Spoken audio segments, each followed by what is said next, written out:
కేసీఆర్ కుటుంబానికి పదవులు ఇవ్వడం కోసం కల్వకుంట్ల కుటుంబం తెలంగాణ రాష్ట్రాన్ని దోచుకోవడం కోసమా తెలంగాణ వచ్చిందని కిషన్ రెడ్డి ప్రశ్నించారు. 10 ఏళ్లలో ఇప్పటి వరకు రేషన్ కార్డు ఇవ్వలేదు అని మండిపడ్డారు. 70% పూర్తయిన ప్రాణహిత చేవెళ్ల ప్రాజెక్టును పక్కకు పెట్టి కాళేశ్వరం నిర్మించారు. కాళేశ్వరం ప్రాజెక్టు పిల్లర్లు కుంగిపోయాయి. ఈ పాపం ఎవరిది అని ప్రశ్నించారు. కేసీఆర్ తన ఇష్టం వచ్చినట్లు వ్యవహరిస్తున్నారని ఆగ్రహం వ్యక్తం చేశారు కిషన్ రెడ్డి. కేంద్ర ప్రభుత్వం ప్రస్తుతం ఎరువులు అందజేస్తుందని, గతంలో ఇలాంటి ఎరువులు ఎక్కడా లభించేవి కాదన్నారు. రైతులకు గిట్టుబాటు ధర కల్పిస్తుందని, రైతులు పండించిన పంటల కొనుగోలు మీద 20,000 కోట్లను పైగా ఖర్చు పెట్టి కొనుగోలు చేస్తున్నట్లు కిషన్ రెడ్డి తెలిపారు.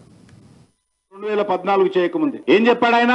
ఆ రోజు టీఆర్ఎస్ పార్టీకి మెజారిటీ వస్తే నేను దళితుని ముఖ్యమంత్రి చేస్తా, నేను మాట ఇస్తే తప్పను, మెడకాయ మీద తల నరుక్కుంటా తప్ప నేను మాట తప్పనని చెప్పింది.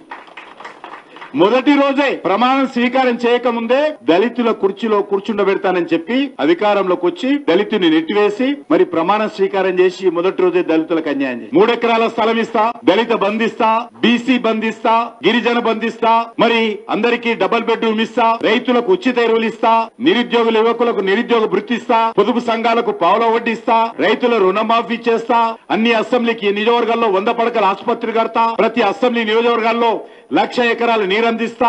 ఎన్ని చెప్పాడు, ఎన్ని మాట్లాడాడు. నిజాం షుగర్ ఫ్యాక్టరీ తెరిపిస్తా, వరంగల్ నుంచి హైదరాబాద్ కి ఇండస్ట్రియల్ కారిడార్ చేస్తా, ఆదిలాబాద్ లో ఎయిర్పోర్ట్ తీసుకొస్తా, ట్యాంక్ బండ్ లో మురుకు నీళ్లు తీసి కొబ్బరి నీళ్లు వస్తా. ఈ రకంగా చెప్పని మాట లేదు.